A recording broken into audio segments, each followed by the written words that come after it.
محترم حاضرین جماعت، گزشتہ 2 جمعوں سے فلسطین اور یہودیت کے تعلق سے خطاب ہو رہا ہے الحمدللہ۔ آج بھی اسی سے متعلق اور خصوصی طور پر مسجد اقصیٰ اور مساجد کے تعلق سے کچھ باتیں گوشگزار کی جائیں گی۔ اللہ تبارک و تعالی ہمیں سننے سمجھنے اور عمل کرنے کی توفیق عنایت فرمائے۔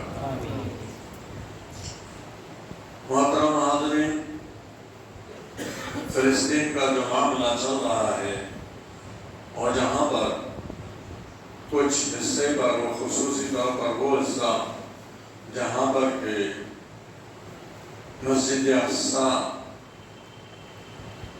کی تعمیر ہے، وہاں پر یہودیوں کا قبضہ ہے۔ اگرچہ وہ کچھ حالات میں مسجد اقصیٰ کی زیارت کی اجازت دیتے ہیں، لیکن مکمل طور پر جو ہے ان کا تسلط ہے۔ مسجد اقصیٰ فلسطین کی مقدس زمین پر ہے۔ فلسطین بڑی مقدس زمین ہے۔ اس زمین میں کئی انبیاء کرام علیہ السلام علیہم اجمعین مبعوث ہوئے، تشریف لائے، اور کئی انبیاء کرام کی اس جگہ پر قبریں بھی ہیں۔ ابراہیم علیہ السلام کی قبر بھی ہوئی، اور وہ طور سینین جس پر موسیٰ علیہ السلام کو تجلی ہوئی اور جس کی قسم اللہ تبارک و تعالیٰ نے یوں ہی کھایا، والتین والزیتون وطور سینین وہذا البلد الامین۔ طور سینین، کون سا طور سینین؟ سینین پہاڑ کی قسم کھایا اللہ تعالیٰ نے۔ یہ وہ سینین پہاڑ ہے جس پر موسیٰ علیہ السلام اللہ تبارک و تعالیٰ سے ہم کلام ہوئے تھے، اور وہیں پر آپ کو نبوت ملی تھی۔ یہ سینین پہاڑ بھی جس کی قسم اللہ تبارک و تعالیٰ نے اس آیت کریمہ میں کھائی ہے، یہ بھی فلسطین میں ہی ہے۔ الغرض، فلسطین مقدس جگہ ہے، اور یہاں پر مسجد اقصیٰ کی تعمیر ہوئی ہے۔ مسجد اقصیٰ کی تعمیر کس نے کرایا؟ یہ مختلف مسئلہ ہے، اس میں کچھ اختلافات ہیں۔ کچھ لوگوں نے کہا کہ اس کی تعمیر بھی آدم علیہ السلام نے کیا، کچھ لوگوں نے کہا ابراہیم علیہ السلام نے کیا، کچھ لوگوں نے کہا سلیمان علیہ السلام نے کیا۔ لیکن حقیقی اور راجح بات یہ ہے جو ابن قیم رحمۃ اللہ علیہ نے ذکر کیا ہے کہ اس مسجد اقصیٰ کی تعمیر جو ہے یعقوب ابن اسحاق علیہ السلام، یعنی یعقوب علیہ السلام نے کیا ہے، اور بیت اللہ کی تعمیر اور اس مسجد اقصیٰ کی تعمیر کے مابین 40 سال کا وقفہ ہے۔ سب سے پہلے اللہ تبارک و تعالیٰ کا گھر جو اس زمین میں بنا ہے وہ ہے بیت اللہ شریف۔ اِنَّا أَوَّلَ بَيْتٍ وُضِعَ لِلنَّاسِ بِبَکَّةَ، مکہ شریف میں جو سب سے پہلا گھر بنا ہے، جس کو ہم خانہ کعبہ کہتے ہیں، یہ اللہ کا سب سے پہلا گھر اللہ کی زمین میں تعمیر ہوا، جس کو ابراہیم علیہ السلام نے اثر نو تعمیر کیا تھا۔ وَإِذْ يَرْفَعُ إِبْرَاهِيمُ الْقَوَاعِدَ، جب ابراہیم علیہ السلام اس کی بنیاد کو اوپر اٹھا رہے تھے، اسماعیل علیہ السلام اور ابراہیم علیہ السلام اس کی تعمیر فرمائی۔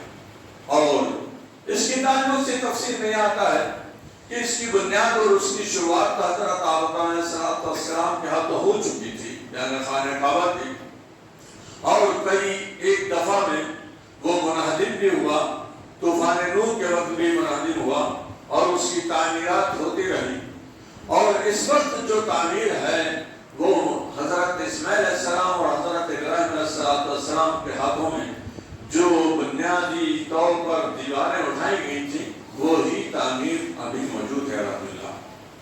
اور اس کے بعد قریش نے اس کی جو ہے پھر تعمیر جدید کیا تھا اسی فاؤنڈیشن میں، اور حتیم کو چھوڑ دیا تھا، وہ حتیم بھی خانہ کعبہ کا ایک حصہ ہے۔ بہرکیف تو پہلا گھر جو بنا وہ اللہ تبارک و تعالیٰ کا بیت اللہ، جس کو اللہ کا گھر ہم کہتے ہیں، اور اس کے بعد یہ مسجد اقصیٰ کی تعمیر کی گئی۔ حضور صلی اللہ علیہ وسلم سے پوچھا گیا کہ سب سے پہلا گھر کون سا تعمیر کیا گیا؟ تو حضور صلی اللہ علیہ وسلم نے فرمایا کہ سب سے پہلا اللہ کا گھر بیت اللہ شریف تعمیر کیا گیا۔ اس کے بعد پھر پوچھا گیا کہ کون سا گھر بیت اللہ شریف کے بعد تعمیر کیا گیا؟ تو حضور صلی اللہ علیہ وسلم نے فرمایا مسجد اقصیٰ، مسجد اقصیٰ کی تعمیر کی گئی۔ پھر سوال کیا گیا حضور صلی اللہ علیہ وسلم سے کہ اللہ کے رسول صلی اللہ علیہ وسلم ان دونوں تعمیر کے درمیان، یعنی بیت اللہ شریف کی تعمیر اور مسجد اقصیٰ کی تعمیر کے درمیان کتنا وقت اور کتنا وقفہ اور کتنا فاصلہ ہے؟ تو حضور صلی اللہ علیہ وسلم نے فرمایا 40 سال۔ 40 سال کے بعد جو ہے بیت اللہ شریف کی تعمیر کے بعد جو ہے مسجد اقصیٰ کی تعمیر ہوئی، اور صحیح اور راجح قول کے مطابق اس کو یعقوب علیہ السلام نے تعمیر کرایا۔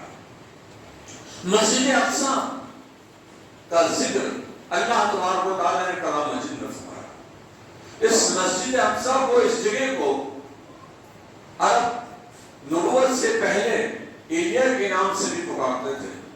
اللہ تبارک و تعالیٰ نے اس مسجد کا نام مسجد اقصیٰ رکھا، اور حضور پاک سرکار دو عالم صلی اللہ علیہ وسلم نے اس کا نام بیت المقدس رکھا۔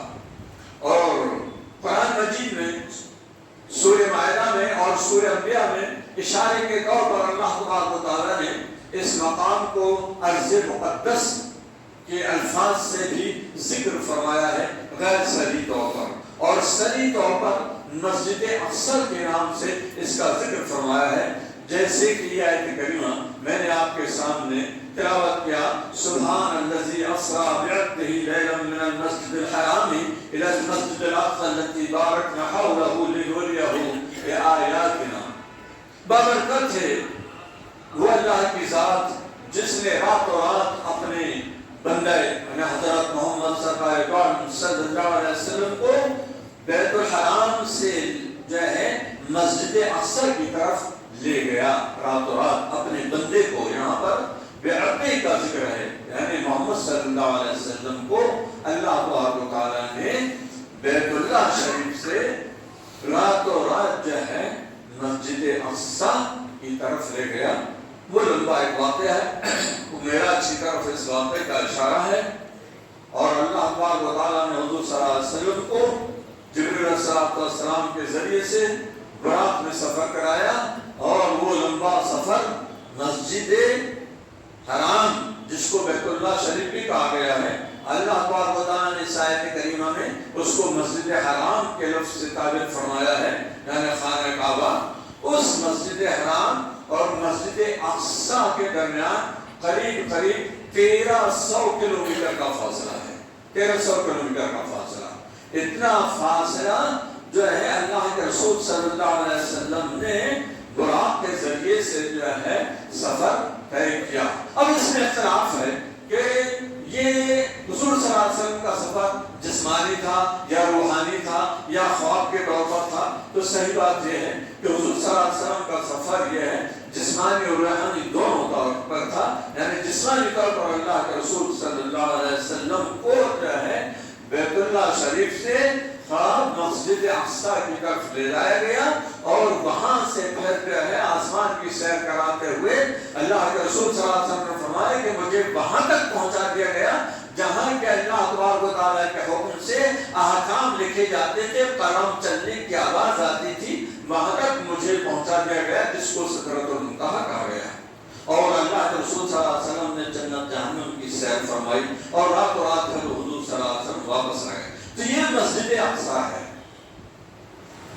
اس کے تعلق سے آتا ہے کہ اللہ کے رسول صلی اللہ علیہ وسلم نے مسجد اقصیٰ میں جب دخول کیا تو 2 رکعت نماز پڑھی تحیۃ المسجد, اور اس کے بعد جب سیر کرنے چلے گئے اوپر جنت اور جہنم کے, اور جو ہے وہیں سے نماز کا تحفہ بھی ملا, تو پھر واپس پھر جب آئے اسی رات میں مسجد اقصیٰ میں, تو اس وقت وہاں پر انبیاء کرام علیہ الصلوۃ والسلام کی جماعت موجود تھی جن کو اللہ کے رسول صلی اللہ علیہ وسلم نے 2 رکعت نماز کے ذریعے سے نماز پڑھائی اور امامت کرائی.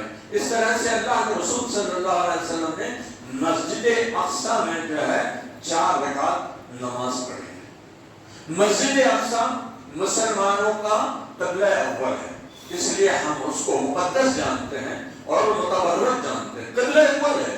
ابھی ہم لوگ جو ہے خانہ کعبہ کی طرف منہ کر کے نماز پڑھتے ہیں, لیکن جب حضور پاک سرکار صلی اللہ علیہ وسلم مکہ میں تھے اور مکہ سے مدینے کی طرف ہجرت کر کے گئے, تو ہجرت کرنے کے بعد بھی 16 یا 17 مہینے حضور صلی اللہ علیہ وسلم مسجد اقصیٰ کی طرف ہی منہ کر کے نماز پڑھتے رہے. یعنی قبلہ اول وہی تھا.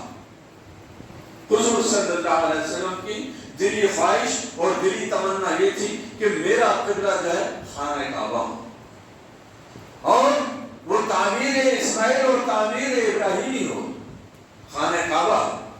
اور حضور صلی اللہ علیہ وسلم اللہ سے دعا بھی کیا کرتے تھے کہ اللہ میرا اور میری امت کا جو ہے قبلہ خانہ کعبہ کر دیا جائے. چنانچہ اللہ تبارک و تعالیٰ نے حضور پاک سرکار صلی اللہ علیہ وسلم کی یہ خواہش کو مکمل فرمایا قد نرا تقلب وجهك في السماء, کہ ہم آپ کے چہرے کو آسمان کی طرف متقلب ہوتے ہوئے اور جو ہے اٹھاتے ہوئے دیکھتے ہیں. ہم تمہارے لیے اس قبلے کو فلا نولینک قبلۃ ترضاها, ہم ان قریب تمہارے لیے وہی قبلے کی سمت متعین کر دیں گے جس کو کہ تم پسند کرتے ہو. فول وجهك الى شطر المسجد الحرام, تو اب تم جو ہے مسجد حرام کی طرف اپنے رخ کو کر لو. مسجد میں جو ہے نماز پڑھتے وقت یہ آیت کریمہ نازل ہوئی تھی, اور اس وقت حضور صلی اللہ علیہ وسلم اپنے رخ کو جو ہے مسجد اقصیٰ کی طرف سے قبلہ بدل کر مسجد حرام یعنی بیت اللہ کی طرف کر لیا. وہ ظہر یا عصر کی نماز تھی, اور جس مسجد میں یہ آیت کریمہ نازل ہوئی تھی وہ تقریباً بنو سلمہ کے قبیلے میں تھے حضور صلی اللہ علیہ وسلم, اور وہاں پر نماز پڑھا رہے تھے. ظہر کی یا عصر کی نماز ہوگی, وہیں پر جو ہے یہ آیت کریمہ کا نزول ہوا, اور حضور صلی اللہ علیہ وسلم نماز پڑھتے ہی پڑھتے جو ہے جو اپنے قبلے کو تبدیل کر لیا اور خانہ کعبہ کی طرف رخ کر دیا. مدینہ میں مسجد اقصیٰ کی سمت جو ہے شمال کی طرف, شمال جس کو ہم اتر بولتے ہیں, اور خانہ کعبہ کی سمت جو ہے جنوب کی طرف بولتے ہیں جس کا ہم دکن بولتے ہیں. مدینے میں مسجد نبی میں یا جتنی بھی مسجدیں ہیں مدینے کی, ساری مسجد میں یہ دیکھا گیا کہ جنوب کی طرف رخ کر کے نماز پڑھی جاتی. مدینے والوں کا قبلہ جنوب, یعنی خانہ کعبہ جنوب کی سمت میں پڑتا ہے تو خانہ کعبہ, لیکن وہ جنوب کی سمت میں پڑتا ہے مدینے والوں کے لیے, اور ہمارے لیے وہ مشرق کی سمت میں پڑتا ہے.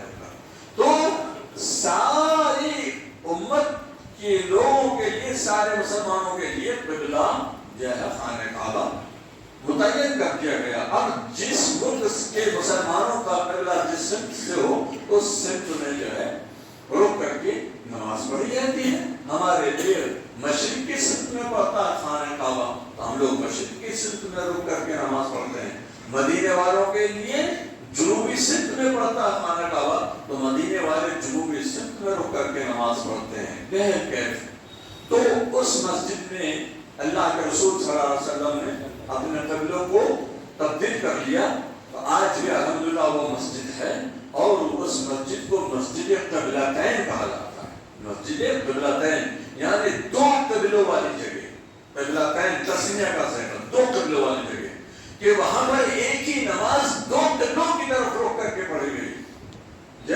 پہلی 2 رکعت غالباً جو ہے مسجد اقصی کی طرف رخ کر کے پڑھی گئی، اور پھر جو ہے بعد کی نماز جو ہے مسجد حرام کی طرف رخ کر کے پڑھی گئی، اس لیے اس مسجد کو مسجد قبلتین کہا جاتا ہے۔ اور وہ مسجد کی جگہ پر ابھی تو وہاں الحمدللہ تمام مساجد بڑی خوبصورت و عالیشان تعمیر ہو چکی ہیں۔ وہ جگہ متعین ضرور ہے، لیکن وہ تصویر اور وہ صورت و شکل جو تھی وہ نہیں ہے۔ عالیشان آج کے دور جدید کے اعتبار سے جو ہے مسجدیں وہاں تعمیر ہو چکی ہیں۔ مسجد نبوی بھی الحمدللہ بڑی خوبصورت تعمیر ہو چکی ہے، مقام وہی ہے، جگہ وہی ہے، بڑی جو ہے اس کی وسعت کر دی گئی ہے، اور اس کا جائزہ لیا گیا۔ مسجد نبوی کی توسیع کا 70,000 مصلی، 70,000 نمازی بیک وقت ہے، ایک وقت میں وہاں نماز ادا کر سکتے ہیں، اتنی جو ہے اس کی توسیع کر دی گئی ہے الحمدللہ۔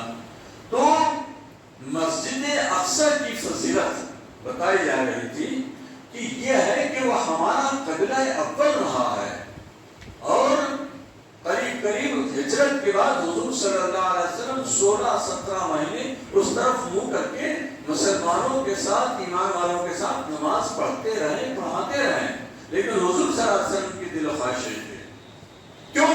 اس لیے کہ یہودی لوگ جو ہے حضور صلی اللہ علیہ وسلم کو طعنہ دیتے تھے کہ یہ محمد صلی اللہ علیہ وسلم ہر بات میں تو ہماری مخالفت کرتا ہے، اور اللہ کے رسول صلی اللہ علیہ وسلم نے یقیناً یہود و نصارہ کی مخالفت کرنے کا حکم دیا ہے۔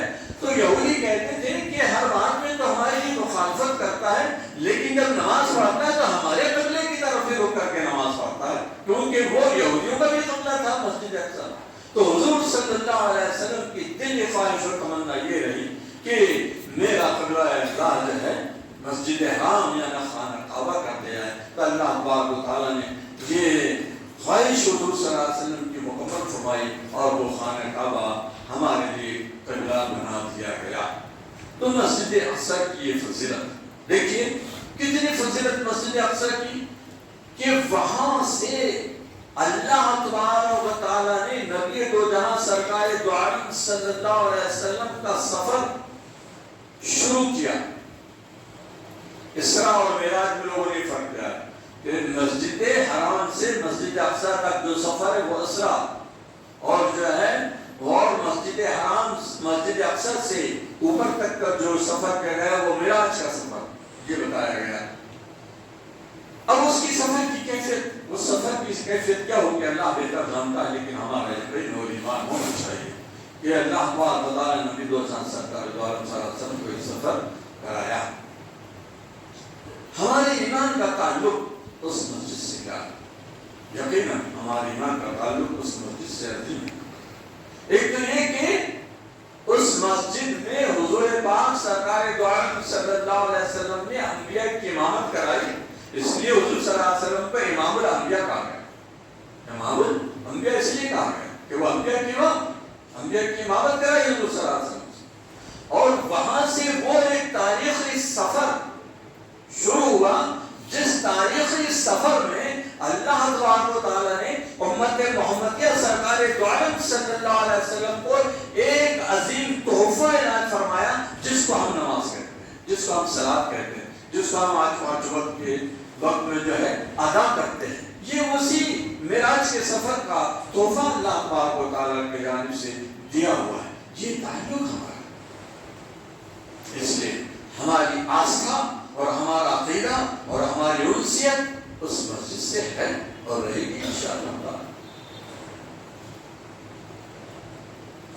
حضور پاک سرکار دو عالم صلی اللہ علیہ وسلم نے مساجد کی فضیلت بیان کرتے ہوئے فرمایا کہ بیت اللہ شریف یعنی مسجد حرام میں ایک نماز پڑھنے کا اجر و ثواب 1,00,000 نماز پڑھنے کے برابر۔ ایک نماز پڑھنے کا اجر و ثواب 1,00,000 نماز پڑھنے کے اللہ شریف میں مسجد حرام میں نماز پڑھتے ہیں، اور مسجد نبوی میں ایک نماز پڑھنے کا ثواب جو ہے 1000 نماز کے برابر ہے۔ ایک روایت میں 50,000 بھی آتا ہے، لیکن وہ روایت کمزور و ضعیف ہے۔ مسجد نبوی میں جو حضور صلی اللہ علیہ وسلم نے مسجد نبوی تعمیر کرائی، اس پر جو ہے 1000 نماز پڑھنے کا درست ثواب ہے، اور اس مسجد اقصی میں ایک نماز پڑھنے کا درست ثواب 500 نماز پڑھنے کے برابر ہے۔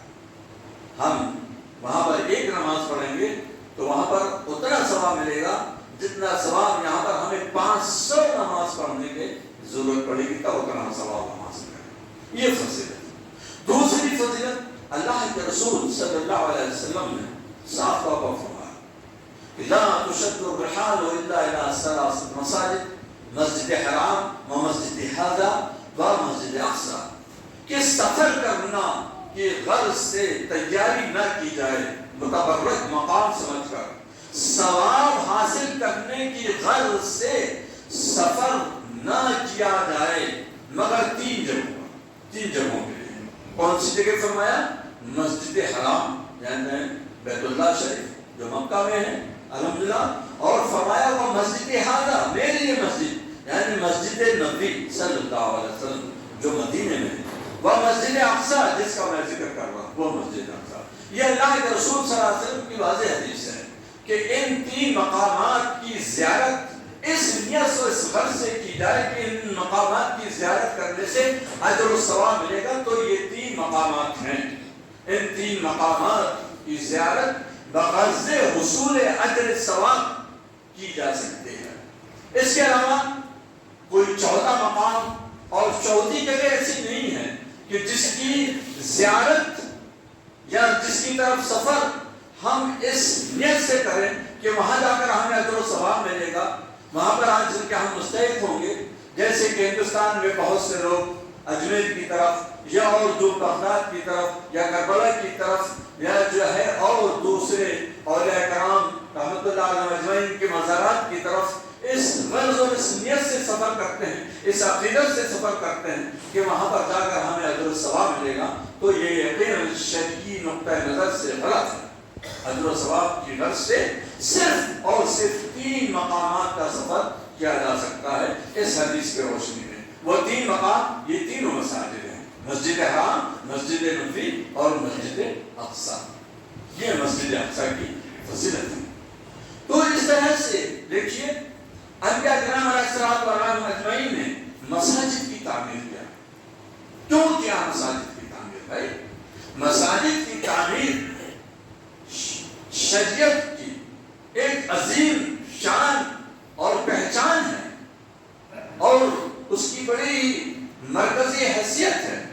اس لیے اللہ تبارک و تعالیٰ نے انبیاء کرام علیہ الصلوۃ والسلام اجمعین کے ذریعے سے ان مساجد کی تعمیر فرمائی۔ ابراہیم علیہ السلام کے ذریعے سے بیت اللہ شریف کی تعمیر فرمایا، نبی کریم صلی اللہ علیہ وسلم کے ذریعے سے مسجد نبی صلی اللہ علیہ وسلم کی تعمیر فرمایا، اور مسجد اقصی کی تعمیر حضرت یعقوب علیہ السلام کے ذریعے سے فرمایا۔ حضور صلی اللہ علیہ وسلم دیکھیے مسجد کی کتنی اہمیت اور فضیلت ہے، کتنی عظمت ہے، کتنی ضرورت ہے مساجد کی تعمیر کی، کتنی ضرورت ہے، کتنی محتاجی ہے ہمارے لیے مساجد کی۔ حضور پاک صلی اللہ علیہ وسلم جب مکہ سے مدینہ ہجرت کر کے تشریف لے گئے تو ابھی مدینے میں داخل نہیں ہوئے تھے آپ کہ مقام قبا میں آپ کا قیام رہا۔ قبا تفسیر میں آتا ہے، تاریخ میں آتا ہے کہ 22-23 دن قریب آپ وہاں پر تشریف فرما تھے۔ تو وہاں پر اسی وقت حضور صلی اللہ علیہ وسلم نے ایک مسجد تعمیر کر، اسی وقت عارضی قیام تھا آپ کا، مستقبل قیام نہیں تھا، لیکن اہل قبا کی محبت اور الفت بھی تھی، اور اہل قبا کا ذکر اللہ تبارک و تعالیٰ نے کلام مجید میں فرمایا فیہم رجال یحبون ان یتطہروا، کہ اس اہل قبا میں کچھ لوگ ایسے بھی ہیں جو کہ بہت زیادہ پاکی حاصل کرنے کو پسند کرتے ہیں، ان کی تعریف فرمائے، ان کا اقامت تھا پاکی حاصل کرنے کا۔ حضور صلی اللہ علیہ وسلم نے وہاں پر مسجد تعمیر کروائی جس کا نام مسجد قباء ہے۔ اس کا اجر و ثواب اللہ کے رسول صلی اللہ علیہ وسلم نے فرمایا کہ اس مسجد قباء میں 2 رکعت نماز پڑھنے کا ثواب ایک عمرے کے کرنے کے برابر ہے۔ 2 رکعت نماز پڑھنے کا ثواب ایک عمرہ کرنے کے برابر ہے۔ مسجد قباء مدینہ میں سب سے پہلی مسجد حضور پاک سرکار دو عالم صلی اللہ علیہ وسلم نے تعمیر کرائی۔ اس کے بعد آپ قباء سے مدینہ شریف کے اندر جو ہے تشریف لے گئے اور وہاں پر جو ہے پھر مسجد نبوی کی تعمیر فرمائی، جس مسجد نبوی میں جو ہے نماز پڑھنے کا اجر و ثواب 1000 نماز پڑھنے کے برابر ہے۔ مسجد نبوی جہاں پر حضور صلی اللہ علیہ وسلم نے اس مسجد کو بنایا تھا، وہاں پر ایک بات یہ معلوم ہوئی، الحمدللہ مساجد تو بہت ہیں، جس مساجد کے مینار میں جو چاند لگے ہیں اس مساجد میں چاند ایسے کھولے ہوئے ہیں، کچھ مساجد میں چاند جڑے ہوئے ہیں دائرے کی شکل۔ تو فرق معلوم کیا گیا کہ یہ فرق کیوں ہے، یکسانیت کیوں نہیں ہے؟ کچھ مساجد کے مینار میں چاند کھلے ہوئے ہیں، کچھ میں جو ہے دائرے ہیں۔ تو ہمیں بتانے والے نے بتایا کہ اس کا فرق یہ ہے کہ جن مساجد میں چاند ایسے جڑے ہوئے ہیں، ہلکے کی شکل میں جڑا ہوا ہے جن مساجد کی مینار میں، تو وہ نشانی علامت ہے اس بات کی کہ اس جگہ پر پہلے سے تعمیر کی ہوئی مسجد میں پیارے حبیب سرکار دو عالم صلی اللہ علیہ وسلم نے نماز پڑھی، اس لیے یہ شناخت اور پہچان ہے۔ اور جن مساجد کی مینار میں جو ہے چاند کھلا ہوا ہے تو وہاں پر اللہ کے رسول صلی اللہ علیہ وسلم نے نماز نہیں پڑھی، وہ مساجد بعد میں بنائی گئی، یہ فرق بتایا گیا۔ تو مساجد کی اہمیت کیا ہے دیکھیے، اس کے بعد کی مسجد تعمیر ہوئی، مسجد قباء تعمیر کیا، اللہ کے رسول صلی اللہ علیہ وسلم نے مسجد نبی بنایا۔ اور جب مدینے میں مسلمانوں کی آبادی الحمدللہ بڑھتی گئی تو پھر حضور پاک سرکار دو عالم صلی اللہ علیہ وسلم نے محلوں میں مساجد تعمیر کرنے کا حکم دیا۔ عائشہ رضی اللہ تعالی عنہا قالت قال النبی صلی اللہ علیہ وسلم ببناء المساجد، امر النبی صلی اللہ علیہ وسلم ببناء المساجد فی الدور وان تنظف وان تطیب۔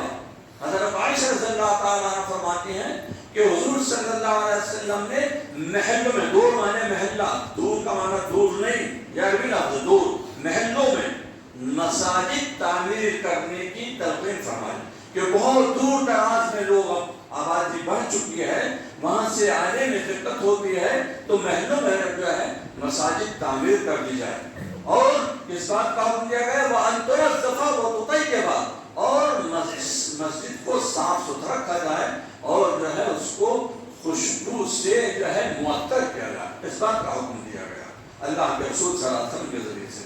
تو بعد میں عام حکم ہوا مساجد کی تعمیر کا۔ مساجد سے مسلمانوں کا گہرا تعلق ہے، ایمانی تعلق ہے، روحانی تعلق ہے۔ آج الحمدللہ یہ ہماری مساجد اینٹ اور گاڑا اور خوبصورت پتھر اور سنگ مرمر اور ماربل کی بنی ہوئی ہیں۔ تاریخ کا مطالعہ کریں، سیرت طیبہ نبی کریم صلی اللہ علیہ وسلم کا مطالعہ کریں تو معلوم ہوگا کہ حضور پاک سرکار دو عالم صلی اللہ علیہ وسلم کی وہ مسجد، جو مسجد اسلام کا مرکز اور اسلام کی بنیاد اور امت مسلمہ صلی اللہ علیہ وسلم کے لیے ایک مرکزی جگہ، وہ مسجد کیسی تھی؟ لیکن اس مسجد کا مقام اور اس مسجد کا تعلق اہل ایمان کے دلوں میں کیا تھا؟ دلی تعلق تھا، روحانی تعلق تھا۔ اس لیے اس مسجد کی رونق اور اس مسجد سے پھیلنے والا نور اور اس مسجد سے روشن ہونے والی روشنی ساری دنیا کو منور کر چکی۔ وہ مسجد پتھر کی نہیں تھی، وہ مسجد سیمنٹ اور چونے کی نہیں تھی، وہ مسجد اینٹ گارے کی نہیں تھی، وہ مسجد کھجور کے تنوں کی تھی۔ کھجور کے تنے، جو کھجور کے تنے کھاتے ہیں، کھجور مدینے میں بہت ہوتے ہیں، کھجور کے باغات الحمدللہ بہت ہیں، آج بھی بہت ہیں، تو اس کے جو درخت کے تنے ہوتے ہیں اس کے پلر تھے اس مسجد نبوی کے، اور چھت اسی کھجور کی شاخ اور کھجور کی پتیوں کی ٹہنیوں کی چھت تھی۔ کیسی تھی وہ چھت؟ حدیث میں آتا ہے کہ حضور صلی اللہ علیہ وسلم، جیسے رمضان کے تعلق سے ہم نے بار سنا ہو کہ حضور صلی اللہ علیہ وسلم جب وہاں پر نماز پڑھایا، بارش ہوئی تو پانی نیچے گر گیا، آپ نے سجدہ کیا تو سجدے کے نشان آپ کی پیشانی میں مٹی کی شکل میں مٹی لگی تھی، یعنی فرش بھی نہیں تھا، اچھی تھی، چٹائی ایسی خوبصورت نہیں تھی، ایسی خوبصورت جانماز نہیں تھی۔ الحمدللہ جو اللہ تبارک و تعالیٰ نے آج ہمیں نوازا، اور ایسے سنگ مرمر اور ماربل والی فرش نہیں تھی۔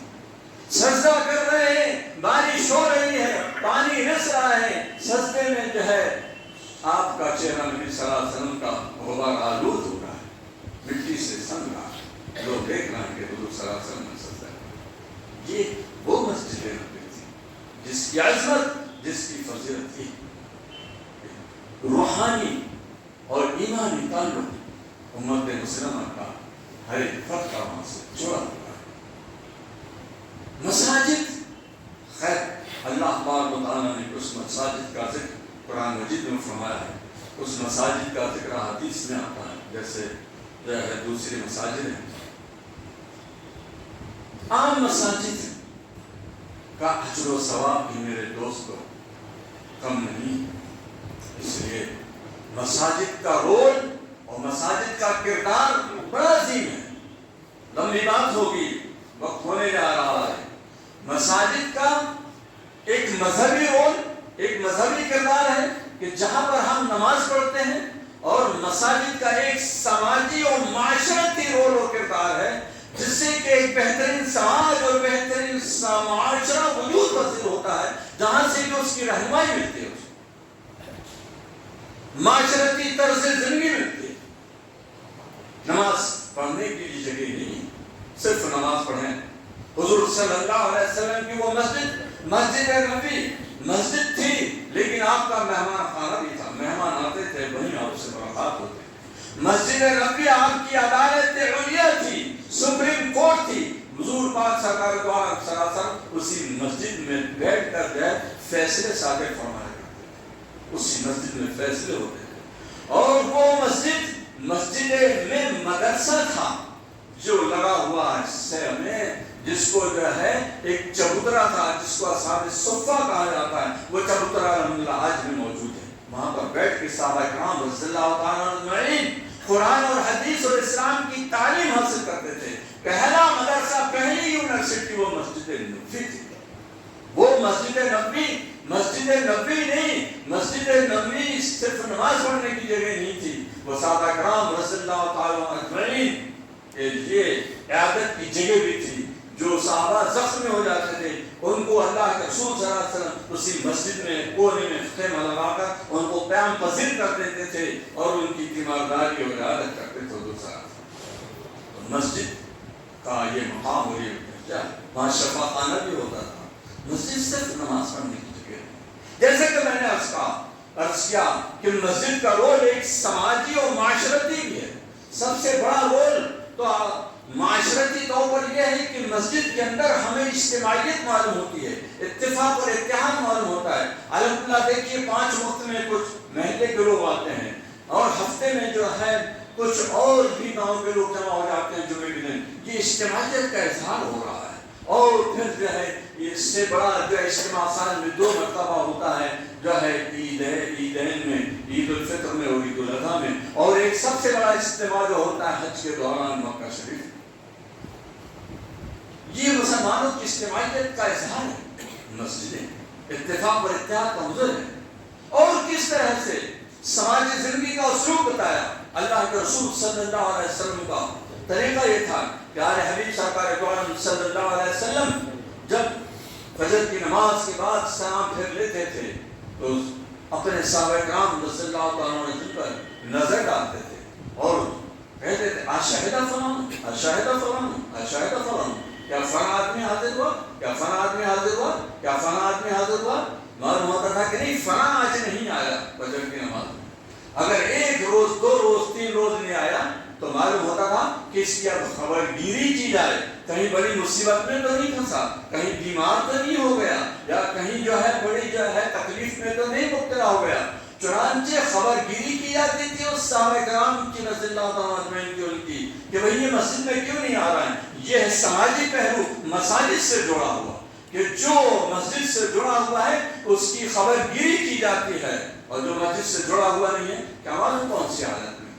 آج بھی جو ہے ہمارے الحمدللہ مساجد کا یہ ماحول ہے کہ جو لوگ مسجد سے جڑے ہیں اگر 2-4 دن ایک ہفتہ نظر نہیں آتے ہیں تو ان کے حالات پوچھے جاتے ہیں، معلوم کی جاتے ہیں کہ بھائی فلاں آدمی نماز پڑھنے آتا تھا کیوں نہیں آ رہا، اور مسجد سے جوڑ ہی نہیں ہے، تعلق ہی نہیں ہے، سماجیات سے تو ہی اس کا مطابق۔ تو مساجد کا یہ فائدہ ہے میرے دوستوں، مساجد سے جڑیے، اختلاف اپنی جگہ پر رکھیے، اپنی جگہ پر رکھیے اختلاف۔ بڑی علمی کی بات ہے کہ یہ مساجد جو ہمارے اتفاق اور اتحاد کا مرکز تھی، آج یہ مساجد ہمارے اختلافات کا مرکز بن چکی ہیں۔ عہدے اور منصب کی لڑائیوں نے ہمارے اس مساجد کو جو ہے اختلافات کا مرکز بنا دیا ہے۔ یہ بڑے ہمارے لیے علمی کی بات ہے۔ عہدے منصب کی لڑائی ہے، کچہری عدالتوں میں کیس چل رہا ہے۔ مساجد کی شان کیا، مساجد کی عظمت کیا، اس کو تو دیکھو، اس کو تو سمجھو، اس میں کیا عہدہ، کیا منصب، کیا لینا، کیا دینا، کیا منفعت، کیا نقصان۔ میں مساجد اللہ کا گھر، اس کو اللہ کا گھر سمجھ رہا، اس پر ہر طرح سے انما یعمر مساجد اللہ من یؤمن باللہ والیوم الآخر، کہ مساجد کی تعمیر وہی کرتے ہیں، مساجد کی آباد کاری میں وہی حصہ لیتے ہیں جو اللہ پر، یوم آخرت پر ایمان لاتے ہیں۔ ہمارا ایمانی فریضہ ہوتا ہے کہ مساجد کا اہتمام کریں۔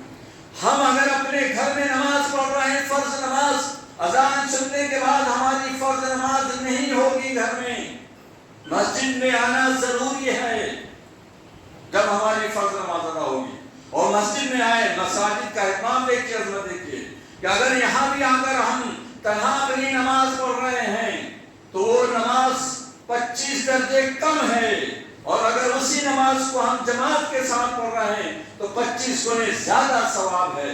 یہ ہے اجتماعیت کا اجر و ثواب، اور اسی اجتماعیت کو حضور پاک حضرت عمر فاروق رضی اللہ تعالیٰ عنہ کے دور میں اس فارس کے سپہ سالار، فارس کے جو ہے فوج کے سپہ سالار رستم نے جب دیکھا تھا کہ مسلمان ایسے اتفاق اور اتحاد کے ساتھ ایک صف میں کھڑے ہو کر اللہ کی عبادت کرتے ہیں، تو کہا تھا کہ اس عمر نے میرا کلیجہ کھا لیا۔ مسلمانوں کا اتفاق اور اتحاد دے کر اس جو ہے فارس کے سپہ سالار رستم کے حوصلے باختہ ہو چکے تھے۔ یقیناً یہ ہمارا اتفاق اور اتحاد کی طاقت ہے۔ آج ارادہ بکھر چکا ہے ہمارا، یہ ہماری سماج جو معاشرتی پہلو ہماری مساجد سے جڑا ہوا ہے۔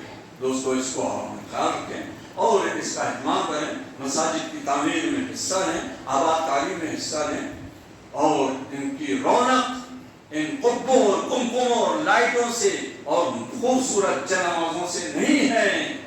یہ مسجد اگر ٹٹی کی ہو، یہ مسجد کھجور کے تنے کی ہو، یہ ممبر کھجور کے تنے کے ہوں، لیکن اس روحانی تعلق سے اس مسجد کو ہم آباد کرنا ہے تو یقین وہ برونق مسجد ہے، جیسے کہ حضور پاک سرکار دو عالم صلی اللہ علیہ وسلم کی مسجد ہے۔ اللہ تبارک و تعالیٰ سے دعا ہے کہ اللہ تبارک و تعالیٰ ہم تمام لوگوں کو مساجد کی آباد کاری کی توفیق عنایت فرمائے، نماز پڑھنے کی توفیق عنایت فرمائے، ان کی عظمت اور ان کی اہمیت اور ان کے فاتحت کو سمجھنے کی توفیق عنایت فرمائے۔ آمین و آخر دعوانا